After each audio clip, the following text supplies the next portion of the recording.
el ambientalismo y el libre mercado. Buenas tardes, ¿cómo están? Voy a hablar de algo muy interesante. Es la conservación del medio ambiente. Es una agenda importante, pero como tantas otras, es algo que ha sido secuestrado por los que son a favor del Estado. La idea de que el Estado es necesario para preservar el medio ambiente está muy arraigada en la sociedad. Bueno, mi propuesta es precisamente desmitificar esta idea. Hoy en día, todo lo que tenemos que hacer es empezar a leer las noticias que nos enfrentamos a varios problemas ambientales preocupantes, como el agotamiento de los recursos naturales, la contaminación, la extinción de especies, el cambio climático mundial y las presiones derivadas del alto crecimiento de la población. Exagerados o no, estas cuestiones reflejan preocupaciones legítimas por nuestro bienestar y de las personas que nos importan. Además, la naturaleza es una fuente de belleza estética e inspiración, tanto espiritual como intelectual. Muchas personas tienen una profunda admiración por el medio ambiente. Podemos percibir esto en el arte, en la religión y en las tradiciones de las diferentes culturas, como así también en actividades populares como el trekking, el ciclismo, la escalada, la jardinería, la pesca, entre otras. Para muchos, la naturaleza es una fuente incomparable de admiración e inspiración, de paz y de belleza, de plenitud y rejuvenecimiento. Esta necesidad de contacto con la naturaleza está impresa en nuestros cerebros. Difícilmente seríamos felices sin ella. En última instancia, las preocupaciones legítimas con los problemas ambientales implican conflictos sobre los recursos naturales, para los cuales debemos buscar soluciones. Normalmente, los intentos de solución se imponen de forma coercitiva, de arriba hacia abajo, a través de la agresión del Estado. La población ruega a los políticos que hagan algo, piden que eso o aquello se prohíba, exigen que el mundo sea como ellos quieren que sea. Pero al pedir la interferencia del Estado, están incrementando los conflictos y haciéndolos imposibles de resolver. De hecho, las soluciones a esos conflictos relacionados con las cuestiones ambientales son a través de la ética, el respeto a la propiedad privada y el libre mercado. Cuando hablamos de este tema a otras audiencias, tenemos de pasar la mayor parte del tiempo explicando lo obvio, es decir, que está mal agredir o amenazar con agresión a personas pacíficas. Afortunadamente, en el caso de ustedes, creo no necesitar insistir en esto y puedo ir directo al grano, así que vamos. Como proveedor de recursos vitales para nuestra supervivencia, el medio ambiente ha sido una fuente de preocupación constante para la humanidad. Desde que surgió nuestra especie, ya hemos empezado a reflexionar sobre el eventual agotamiento de los recursos naturales a nuestra disposición. Hoy en día, no es raro que la gente se queje incesantemente de que producimos en exceso, que consumimos demasiado, que devastamos extensas áreas, que extinguimos especies, que contaminamos el aire, la tierra y el mar. En resumen, que estamos destruyendo el planeta y que todo esto debe parar inmediatamente antes de que sea demasiado tarde. Objetivamente hablando, lo que la gente está diciendo cuando dice en un tono alarmante que la humanidad está destruyendo el planeta es que la acción humana está generando cambios que no les gustan y, como ves, eso es solo una opinión que no les da derecho a amenazar a ciudadanos pacíficos clamando por el uso del aparato coercitivo del Estado. Entonces, ¿cómo podemos conciliar las demandas ambientales, muchas veces legítimas, con el derecho inalienable de un ciudadano pacífico a no ser agredido o amenazado de agresión? Muchos utilizan un enfoque empírico, es decir, observan las consecuencias de las acciones, tratan de medir los resultados, ponen en equilibrio lo que consideran bueno o malo y deciden de manera utilitaria lo que creen que es mejor.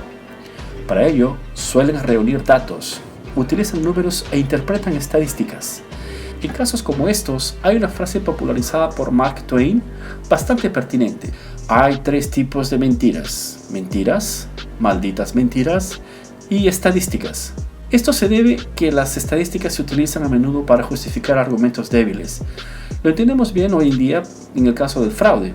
Sin embargo, mejor que pensar empíricamente, eligiendo e interpretando los datos de la manera que más nos convenga, es pensar en el futuro, es decir, a priori. Esta visión a priori es la propuesta del libertarianismo. Debemos ignorar estos datos y centrarnos en la lógica de la materia. Debemos entender que cualquier solución propuesta no puede perjudicar lo que por deducción lógica es necesario para la coexistencia pacífica y permanente entre las personas. Por lo tanto, los ejemplos deben considerarse únicamente como corroboraciones de lo que lógicamente puede deducirse a priori. Entonces, nosotros como libertarios no debemos prometer soluciones a todos los problemas ambientales. Dejemos esas promesas para los políticos. Solo debemos decir que cualquier solución a los problemas ambientales que tenemos o tendremos en el futuro no pueden incluir la agresión o la amenaza de agresión contra personas pacíficas. Además, debemos decir que esta posible solución se probará dentro del libre mercado, con su mecanismo de corrección de errores intrínsecos. Si los problemas ambientales han formado parte de nuestras preocupaciones desde que aparecimos por primera vez en la Tierra, y si los recursos naturales son esenciales para nuestra supervivencia y bienestar, entonces obviamente hay demandas de bienes y servicios proporcionados por el medio ambiente. Por lo tanto, nos corresponde a nosotros canalizar estas demandas para que podamos utilizar los recursos naturales de manera racional. Una vez más, la única forma posible de hacerlo es a través de la ética de la propiedad privada. Sin embargo, hoy en día estos recursos naturales están casi siempre socializados con todos los problemas que ello conlleva. Entre la gente es casi unánime que los recursos naturales no deben pertenecer a nadie en particular, sino a toda la sociedad. Dicen, el medio ambiente no es una mercancía, el agua es de todos. Nadie puede ser dueño de los bosques. Bueno, y si no pertenecen a nadie, no hay ningún incentivo para que se conserven. Por lo contrario, el incentivo será que se consuman hasta el agotamiento. La idea de que los recursos naturales no pueden ser mercancías es la principal razón por la que se agotan. Veamos un ejemplo. En el pasado era muy común que los edificios tuvieran un medidor de agua colectivo. En este caso, se socializó el consumo del agua de un edificio y se midió el volumen del agua consumida por todos. Se midió este volumen por el número de departamentos y se cobró a cada uno el promedio. Por lo tanto, no servía de nada ahorrar agua, porque si tu vecino la desperdiciaba, también tú la pagarías. Así que no habría ningún incentivo para que las personas ahorrasen este recurso. Al contrario, el incentivo era para que se gaste al máximo, ya que los vecinos también tendrían que asumir estos costos. Este hidrómetro socializado fue la fuente de innumerables conflictos y peleas. ¿Cuál era la única solución posible? Esto mismo, individualizar el consumo del agua. Eso se está haciendo y se están construyendo hidrómetros separados para cada departamento, lo que racionaliza el consumo del agua y hace que cada familia pague exactamente lo que gasta, ni más ni menos. Obsérvese que la socialización de un recurso natural, en este caso el agua, no funciona ni siquiera en una situación extremadamente simple, como un solo edificio y con la participación de pocas personas. Ahora, imagínense este problema en una escala mundial. Terrible, ¿no? Lo que vimos en este ejemplo del consumo socializado del agua en los edificios fue lo que se conoció como la tragedia del agua común. En situaciones como esta, el incentivo de cada persona es utilizar un recurso sin preocupación por las consecuencias a largo plazo, lo que lleva a su consumo excesivo, o a la falta de inversión para proporcionarlo y en última instancia a su agotamiento. Esta expresión, la tragedia de los bienes comunes, fue popularizada por el biólogo llamado Garrett Hardin, quien publicó un artículo con este título en la revista Science en 1968. En el artículo Hardin citó el ejemplo del ganado de los pastos.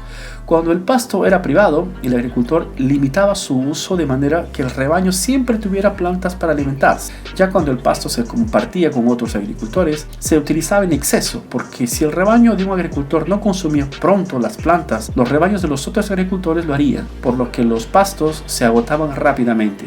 Lo que se aplica para el consumo del agua y en el edificio o en las plantas o en pastos sirve para recursos naturales. Esta idea arraigada en la mente de la gran mayoría de las personas de que los recursos deben ser socializados nos hace caer inevitablemente en la tragedia de los bienes comunes y eventualmente a tener conflictos insolubles relacionados con estos recursos. Lamentablemente, casi todas las medidas que se adoptan hoy en día para evitar los problemas ambientales exigen más del mismo veneno que los causa. Exigen más intervención del Estado y aún más el poder de los políticos para decidir de manera coercitiva y centralizada cómo se consumirán los bienes naturales y cómo se prestarán servicios ambientales. No hay la más mínima posibilidad de que esto funcione. Estas medidas no solo son poco éticas, lo que en sí mismo es suficiente para ser rechazadas sumariamente, sino que también son poco económicas porque conducen a una asignación irracional de recursos. La intervención del Estado en la economía conduce a un empobrecimiento generalizado que dificulta o incluso imposibilita la conservación del medio ambiente. Los que tienen dificultades financieras no pueden permitir preocuparse por cuestiones ambientales. Alguien que tiene problemas para poner comida en la mesa de su familia ni siquiera considerará, por ejemplo, pagar el doble por una docena de huevos orgánicos. Recuerden, nuestras acciones están dirigidas a mejorar nuestro bienestar. Solo cuando se cumplan nuestras demandas más básicas nos preocuparemos por los demás. El sistema de precios en un libre mercado nos permitirá cuantificar la importancia de la cuestión ambiental en relación a las otras demandas. Por lo tanto, otro problema provocado por la intervención del Estado es la distorsión del sistema de precios, que hace imposible que sepamos exactamente cuáles son las preferencias subjetivas de los individuos. Si no es posible saber cuán importante es la conservación del medio ambiente en relación con el resto, no es posible determinar qué cantidad de nuestros escasos recursos deben asignarse a este fin. Cualquier intento de planear esto centralmente será ineficiente. La intervención del Estado, socializando los costos de sus pseudo soluciones, convierte toda la cuestión ambiental en una tragedia para la gente común, haciendo que incluso aquellos que nunca han dañado el medio ambiente paguen por los problemas causados por otros. Y además de eso, no ven ningún resultado concreto, solo una escenificación de la virtud. Al Estado le importa un bledo el medio ambiente. Para los políticos, el ambientalismo es simplemente una excelente excusa para ganar votos, cobrar más impuestos de la población, aumentar el control social y beneficiar a este pequeño grupo de aristócratas al cual pertenece. Así, algo tan importante como la conservación del medio ambiente se convierte en una herramienta de propaganda, adoctrinamiento y control. La interferencia del Estado politiza la cuestión ambiental, dividiendo a las personas y haciéndolas fácilmente manipulables. La creencia de que los bienes naturales y los servicios ambientales deben ser públicos cobra un alto precio. Para ilustrar los desastrosos efectos de la intervención estatal, utilizaré como ejemplo el Mar de Aral, que es bastante emblemático.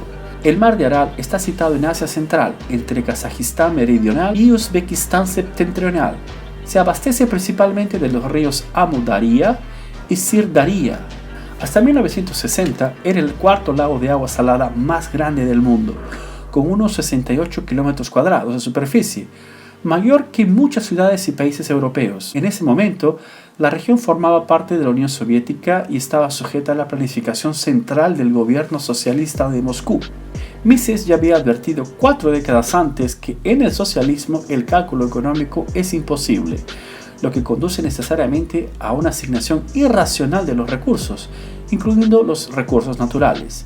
Y obviamente, esto no falló. A finales de los años 50, los burócratas del gobierno de Nikita Khrushchev decidieron estimular la agricultura, cultivando especialmente el algodón alrededor del lago. Para regar las plantaciones construyeron canales que desviaban agua de los principales ríos que alimentaban al lago.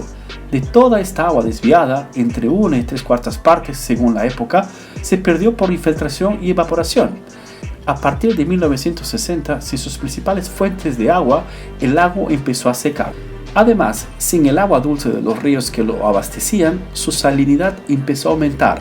En 50 años, el nivel de agua bajó más de 20 metros, el área disminuyó al 20% de lo que era antes, el volumen de agua se redujo al 10% del original y la salinidad aumentó más de 12 veces. El lago, en retroceso, también cambió el clima local, reduciendo las precipitaciones en casi 60%. Así, el secado del lago fue acompañada por la desertificación que redujo la cubierta vegetal en un 40%.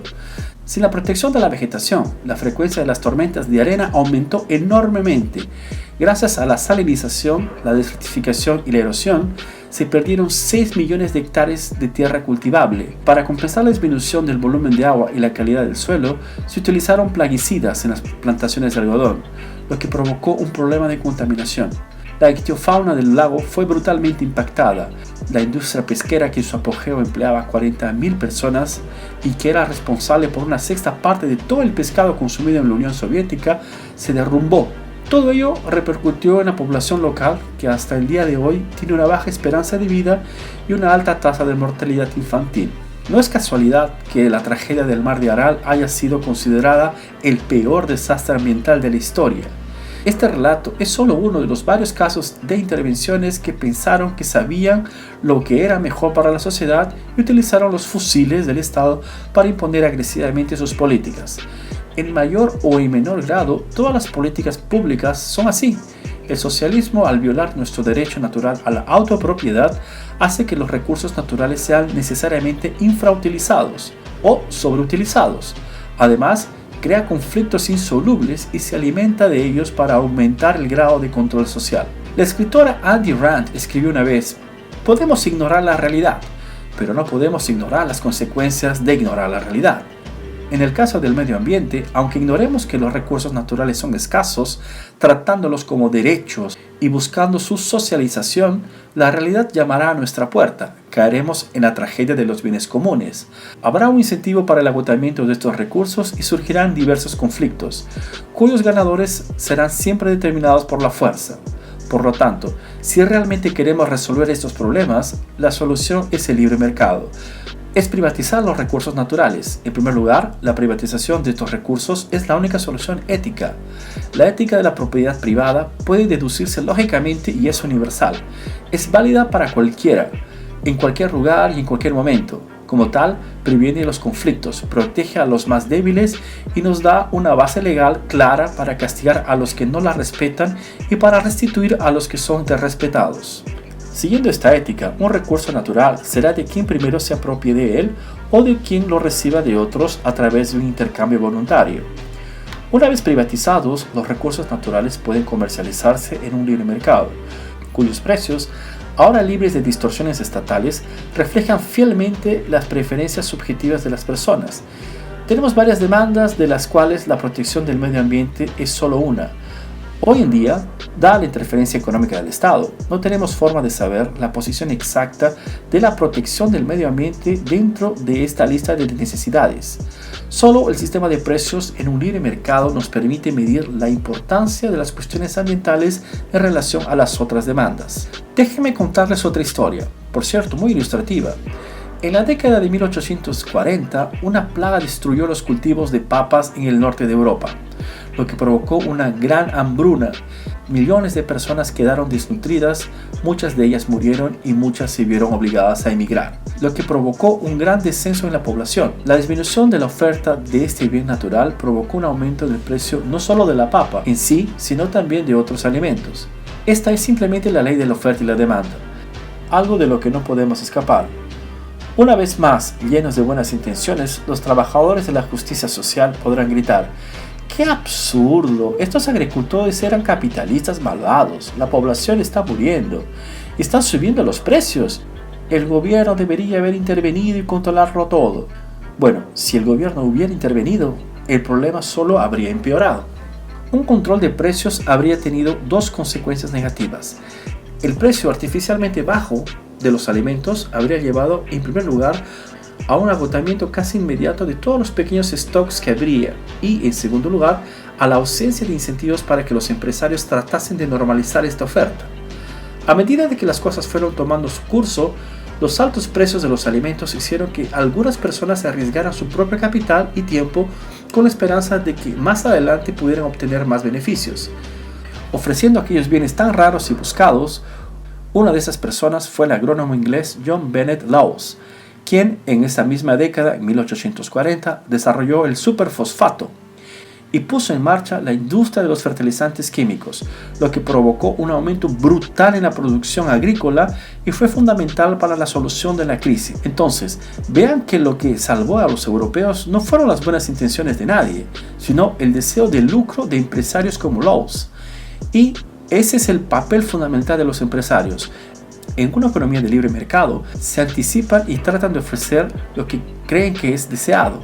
Coordinando el uso de los recursos, incluidos los recursos naturales, los consumidores, a su vez, responden comprando o no lo que se les ofrece. Gracias al sistema de precios, las ganancias y las pérdidas indican si los recursos deben ser reasignados y cómo esto debe ser hecho. Dado que nuestros limitados recursos pueden ser reasignados o asignados de infinitas maneras, tenemos que hacer elección, sacrificando algunos de nuestros deseos por otros. ¿Cuál es la conclusión inescapable de esto? Es que en un libre mercado, la cantidad de naturaleza a preservar será exactamente la que la población en su conjunto considere necesaria. Sin embargo, todos podemos participar en la economía del mercado, animando pacíficamente a otros a mejorar este escenario que consideramos insuficiente. Esto no es mejor que abogar porque los políticos roben al pueblo con la esperanza de que milagrosamente hagan lo que se espera de ellos. Pero ¿qué pasa si una empresa desperdicia recursos naturales?, preguntarán los inquietos justicieros ambientales. A ver, en un entorno de libre mercado no hay barreras de entrada.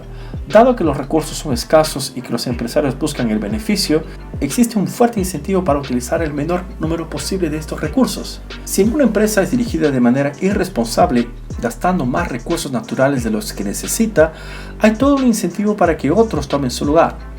Es precisamente este mecanismo de competencia de mercado el que hace que los empresarios derrochadores sean eliminados rápidamente. ¿Y qué pasa con la contaminación?, continuarán preguntando incansablemente nuestros amigos justicieros. Estos empresarios insensibles contaminarán todo. ¿Pero será así realmente? ¿Has intentado alguna vez tirar la basura en el patio de tu vecino? Probablemente no. Pero sabes que si lo haces, tu vecino no aceptará pasivamente esta suciedad. Quien es el dueño realmente cuida, dice el dicho. Y aquí es lo mismo, si los ríos, lagos y bosques y similares son privados, nadie dejará que su propiedad sea contaminada por la basura de otras personas. Y si eso ocurre, el propietario buscará sin duda alguna indemnización y un castigo a través de los tribunales. Y, por supuesto, estos tribunales también serán privados. Si el sistema judicial estatal no puede funcionar porque es un monopolio coercitivo y positivista, los tribunales privados voluntarios y naturales tendrán los incentivos adecuados para producir una justicia barata y de calidad. En este sistema de justicia, los costos de los daños causados por agresiones o catástrofes ambientales serán asumidos por quienes realmente los causaron y no por los contribuyentes. Del mismo modo, las reparaciones e indemnizaciones irán directamente a los que sufrieron el daño y no al bolsillo de los gobiernos. El economista español Jesús Huerta de Soto lo resumió bien.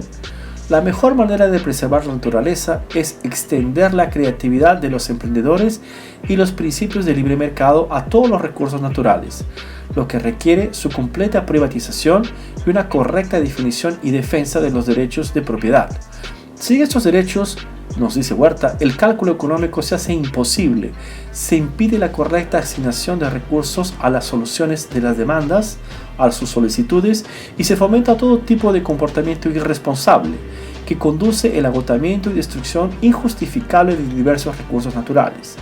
En resumen, pensando praxeológicamente, podemos decir que, primero, el suministro de bienes naturales y servicios ambientales es importante para el bienestar humano. Segundo, existen sin embargo otras demandas más importantes para el bienestar como la alimentación, la educación, la salud y la seguridad. Tercero, la importancia que se da al medio ambiente tiende a aumentar a medida que el libre mercado enriquece a las personas y satisface lo que éstas consideran que es prioridad. Cuarto, toda intervención estatal es antiética y antieconómica. Y quinto, toda solución de conflictos relacionados con el medio ambiente requiere el respeto de la propiedad privada. Los recursos naturales deben privatizarse simplemente porque es la única opción ética.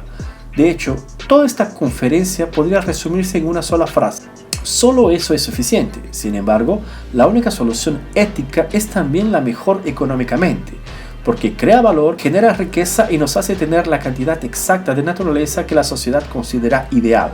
Así que si quieren escenificar la virtud, dar poder a los políticos y agredir a ciudadanos pacíficos, entonces defiendan esas políticas públicas que prometan conservar el medio ambiente. Ahora, si realmente quieren conservar el medio ambiente, olvídense de todo eso y defiendan con uñas y dientes la privatización de la naturaleza. Estimados, muchas gracias por su atención. Este texto fue basado en el libro En portugués o Ambientalista Libertario, escrito por el autor Marco Batalla. El libro está disponible gratuitamente en portugués y en formato electrónico en el Instituto Rothbard. Si te interesa, entra ahí y descárgalo. Hasta la próxima, nos vemos.